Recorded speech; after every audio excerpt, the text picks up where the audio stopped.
Barangkali belum pada tahu ya, bahwa di setiap mangkuk bubur ada falsafah tentang dunia. Bahwa yang lunak itu bisa mengenyangkan. Dan yang lemah itu bisa menyelamatkan. Bahwa hidup yang diperlambat itu kadang lebih memuaskan. Bubur tidak pernah buru-buru. Ia sabar menunggu kita. Sambil mengepul di pagi yang bening dan sunyi. Tapi lu bisa juga sih makan sore, malam, siang, kapan aja bisa ya. Nah, simak sampai selesai, saya akan cerita tentang falsafah dalam semangkuk bubur di desa kota yang bisa ditukar pakai limbah plastik, saudara-saudara. Wadah-wadah plastik bisa ditukar pakai ini. Tunggu sampai selesai ya. Jumpa lagi dengan Dian Lubis di desa kota dengan program Bubur Turun di Langit membawa kepedulian. Bro, di kota orang makan sambil rapat. Di desa atau di kampung, kami makan sambil bertahan hidup. Sama-sama lapar. Yang satu kenyang meeting, yang satu kenyang ditagih utang. Bro, bubur itu bukan untuk memanjakan lidah. Ia bentuk perlawanan rakyat kecil terhadap mereka yang kaya tapi lapar terhadap kekuasaan. Itu terlalu politis ya. Nah, kali ini kami akan bicarakan tentang salah satu jenis bubur di Indonesia. Udah pada tahu belum? Bubur itu sangat etnografi atau sangat etnis. Ada bubur Sumatera, bubur Padang, bubur Makassar, bubur Cianjur, bubur Sukabumi, bubur Manado. Nah, ini paling asik nih, bubur Manado ya. Jangan diganti ya. Ada juga bubur yang berdasarkan bahan bakunya. Bubur lemu, bubur kacang hijau, banyak sekali. Dan ada juga bubur berdasarkan peringatan-peringatannya. Ada bubur merah putih, bubur kelahiran, bubur ganti nama. Tapi kali ini saya akan bicara tentang salah satu bubur yang akan dijual ya di desa kota itu dengan harga yang relatif murah. Tapi bahannya nih, lihat nih bahannya nih. Ya bahannya itu luar biasa banyak banget ya. Relatif murah. Kenapa relatif murah? Karena nanti kita bisa tukar dengan ini, bro. Wadah bekas obat. Wadah bekas kosmetik. Wadah bekas kecap. Wah, gua sampai nungging-nungging nih. Wadah atau botol plastik. Semua kita tukar. Tidak dalam hitungan kilo, tetapi dalam hitungan berapa banyak limbah ini. Kami nggak banyak-banyak, nggak baru per kilo. Mungkin hanya 6, 8, 4, tergantung nanti kita hitung. Nanti itu dipotong 2.000. Kalau yang lansia, seperti yang kemarin saya bilang itu, bawa limbah-limbah ini, dikasih free buburnya. Ya. Ini bubur Cianjur, bro. Ya, bubur Cianjur nih. Wadahnya nanti kayak gini, bisa juga kayak gini. Tergantung mana sukanya. Kami kasih, apa nih namanya nih? Bukan ini. Daun. Daun pisang. Ya nggak? Kasih sendok dong buat makan ya. Kalau pakai wadahnya dibawa dari rumah, itu diskon lagi 1.000. Wah, keren nggak tuh? Kalau dibawa pulang ya. Kalau makan sini bawa wadah sendiri, diskon 1.000. Ya. Nah, bubur Cianjur itu bisa dicampur santan, bisa dicampur enggak. Ya nggak? Bisa pakai santan, bisa enggak. Ini namanya bubur uduk dikit nih. Dimakan gini enak banget nih. Mantap dah. Wangi, bro. Nah, yang paling khas dari bubur Cianjur itu ada kuah kuningnya. Betul nggak? Kaldu nih, ada kuah kuningnya. Tuh ada dari kaldu ayam nih. Ada daun seledri, ada daun bawang di situ. Kemudian kalau kacangnya sudah jelas nih. Kacangnya sudah jelas begitu tuh. Ya, ini ayamnya disuir-suir, udah jelas juga.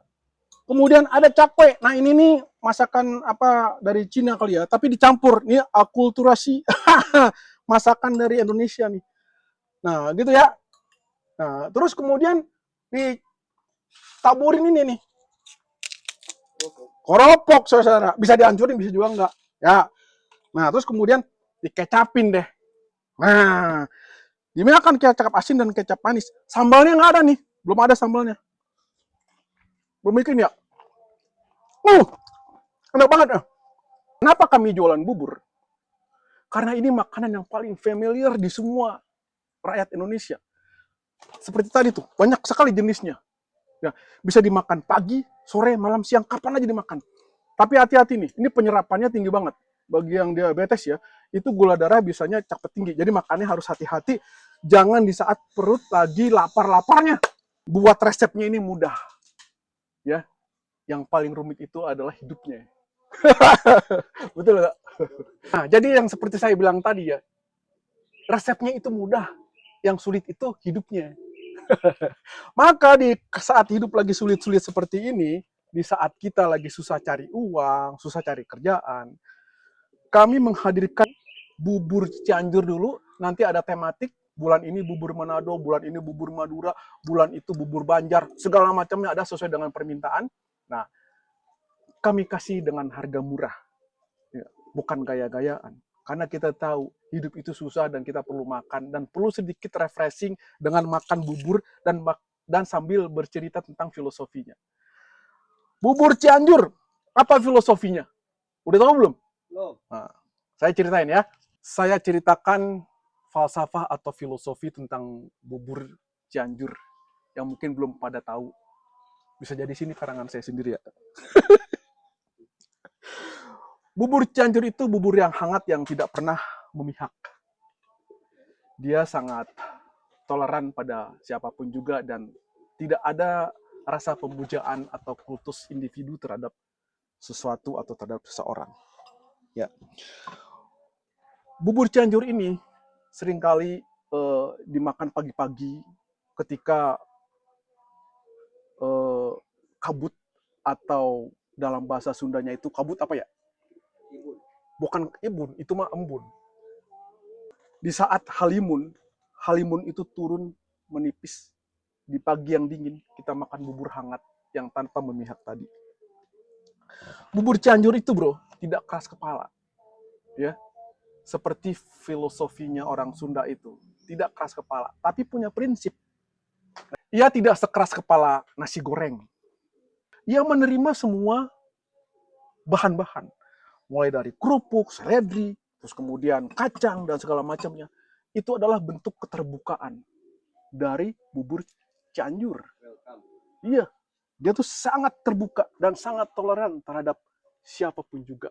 Jadi aneh ketika kalau orang yang suka bubur Cianjur atau mengerti tentang filsafat Sunda itu tidak toleran atau tidak menerima siapapun juga. Dalam filosofi semangkok bubur Cianjur itu adalah sebuah keterbukaan, menerima semuanya dan sangat toleran. Gua makan dulu ya. Enak banget ya. Estetik banget nih pada daun-daun seperti ini. Nah, di dalam nasi Padang ya, ini mengsong sedikit nih. Nasi Padang itu dimakan harus kalau dibawa pulang tuh harus dibungkus dengan ini nih. Daun pisang. Biar itu kelihatannya biar enak tuh makannya tuh. Nah, saya menerapkan itu di sini, makan bubur pakai mangkuk dan daun pisang. Kenapa? Biar rasanya tuh sangat natural. Karena dulu kita waktu di zaman nenek moyang kita dulu, seorang pelaut ya, bukan seorang koruptor. Itu nenek moyang kita itu nggak punya apa tuh namanya, nggak punya piring, nggak punya segala macam. Pakai pincuk. Ya, pakai pincuk daun ini nih. Daun pisang betul nggak? Pakai pincuk daun pisang ini dimakan. Dicangkek dong. Dicangkek dong. Sendoknya juga pakai daun pisang. Udah tahu belum cara bikin sendok daun pisang? Begini nih, sendok daun pisang nih. Dimakan gitu tuh. Diginiin Nah. Biasanya makan sate Padang. Kuahnya itu kan pakai daun pisang ya. Digituin tuh dimakan kayak gitu tuh.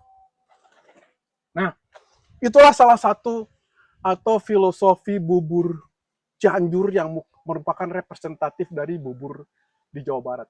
Ada sih bubur Tasik, bubur Sukabumi, bubur Garut, banyak.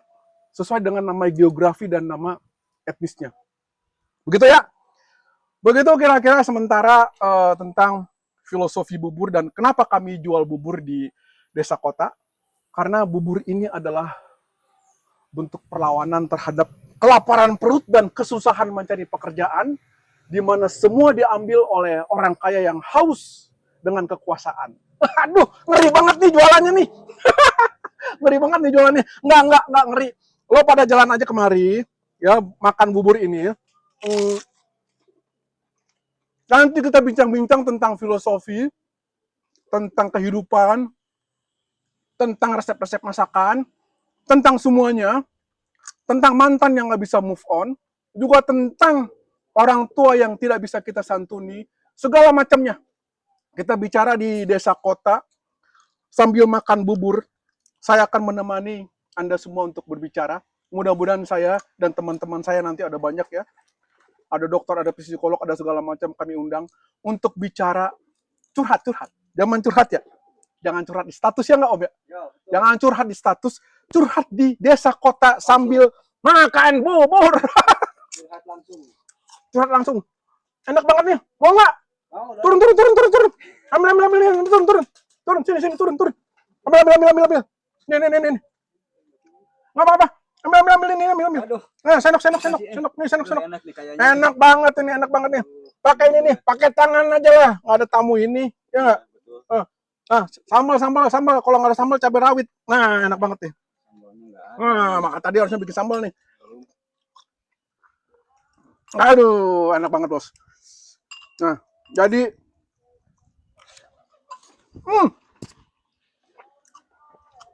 ada nggak di Jawa Barat itu makan bubur kebehelan? Ada. Bisa nggak kebehelan ya? Kebetulan. Kebehelan itu artinya tuh lambat turun dari kerongkongan ya. Terlalu rusuh makanya. Kalau usul makannya kebehelan. Jangan sampai kebehelan.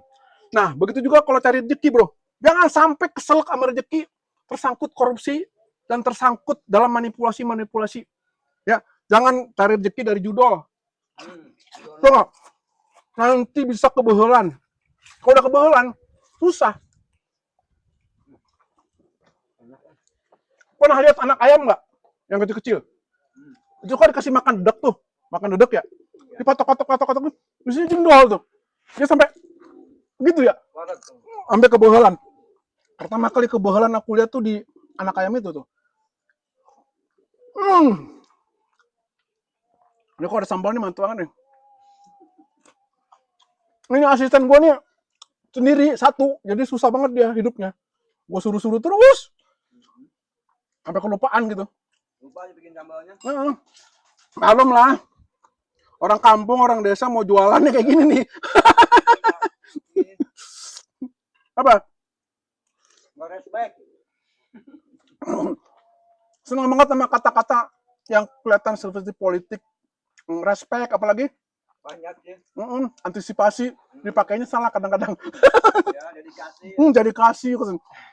Mentang-mentang namanya Dedi. Jadi dedikasi dia. Ya, dedikasi. Dedi yang suka memberi kasih. Iya. Ya. Itu dedikasi itu pengabdian. Dedi itu biasanya dedikasi.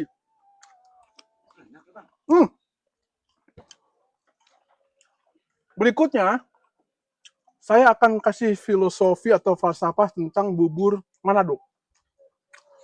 Bubur yang dicampur sedemikian rupa, beberapa orang kelihatannya itu pernah masuk makanan apa gitu ya. Pokoknya yang buat orang tuh agak susah menerimanya buat orang barat ya. Tapi makanan terenak di dunia. Salah satu makanan terenak di dunia selain bubur-bubur yang lain.